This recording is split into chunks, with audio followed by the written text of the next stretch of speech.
элдин ойун айтасыз. Камаса камай берсин, сапса чаба берсин. 7-апрелде эле чыкканбыз, бизди алдап койду. Текебаевдин алдабынан азыр мына право выбора, избираться у нас нет.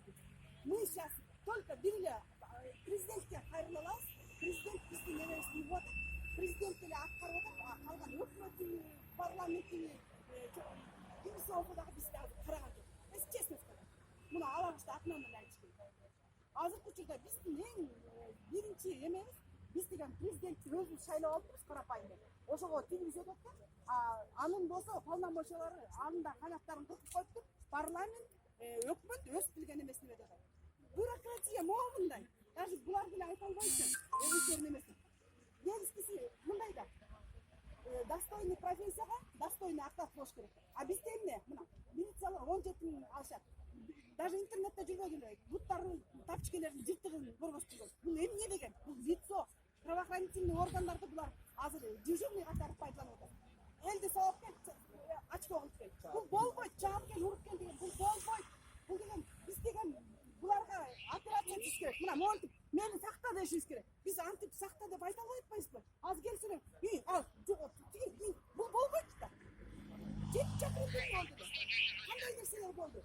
Азыркы учурда биз ага жеткирбешибиз керек. Биз цивилизованный. Өзү негизи мындай да, сиздер атайын билдирүү бергенден кийин булар атайын ошо ГАИ сопровождениясында элдерден эмес шарт түзүп бериш керек да. Мыйзамда ошондой да. Эгер силер бизге билдирсеңер, мыйзамда силерге шарт түзүп беребиз. А булар кайра запрет коюу мыйзамды бузууп жатат да. Запрет коюу.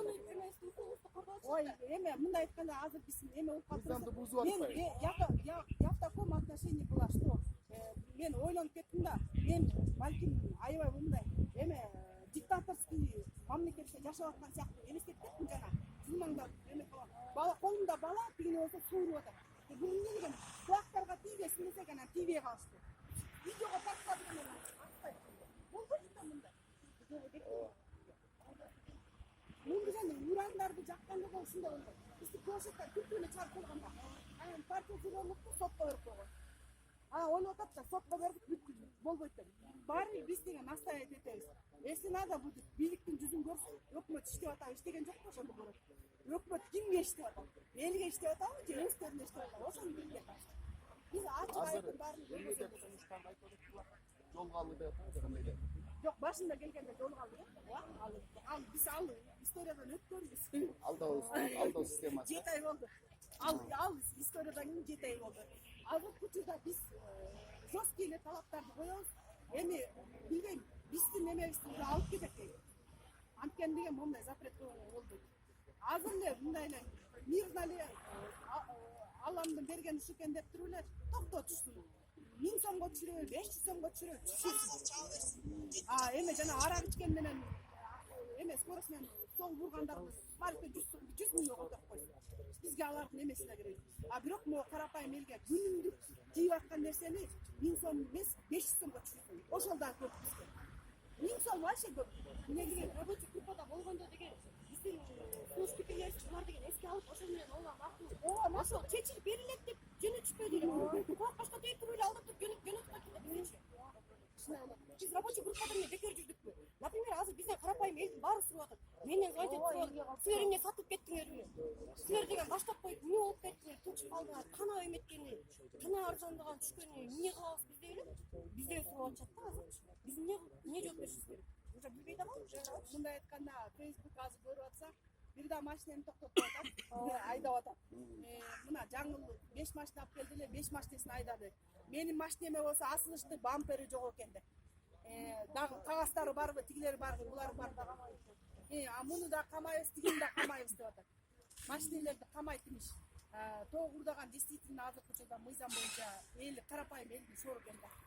Эгерде бийликтин аябай жакшы иштеп атсаңар, анда мен уже глубоко ашынып. Азыр мына мен дагы келдим, бул жерге токтотсо мыйзам бузулат, тиги астына токтотуп атпайбы. Анын астына барса, аяктан да болот атпайбы?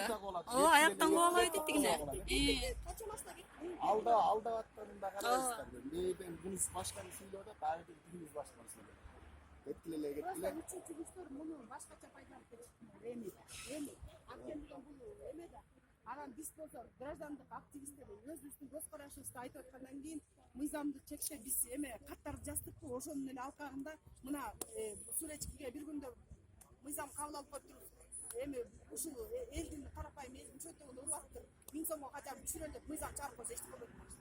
Бирок ошого келбей эле мына ичибиздин күнгөнү ушу болот. Мындай айтканда карапайым элдин дагы мүнөзүн түшүнүш керек да, элдин арты менен налог менен жашап атышат. Мисалы үчүн мондай дагы бар да. Бизде фабрика заводдор Ошол 2-3 айдан бери кээ бир адамдардын штрафтан бир 10-15-20 болуп кетти да. Алар болсо эзектеп көрсө 30 миңден ары экен да. Анан эми жаңы мыйзам кабылдана турган болсо, ошол мыйзам менен төлөнүш керек да. А булар болсо мурункуларды эски 3 миңден төлөсүн деп атыптыр. Ошол боюнча. бул жерде деле эмес бул. Конституцияда кандай Жок, юридический жагынан кандай? Биринчи закон, экинчи закон туура эмес болсо, биринчи закон туура эмес болсо, экинчи закон элге пайда алып келсе, значит, биринчи закон отменяется, да? Жок, мындай болот. Өз Биз интерес бар. Садыров деген 5 жыл иштеген. Ал мындай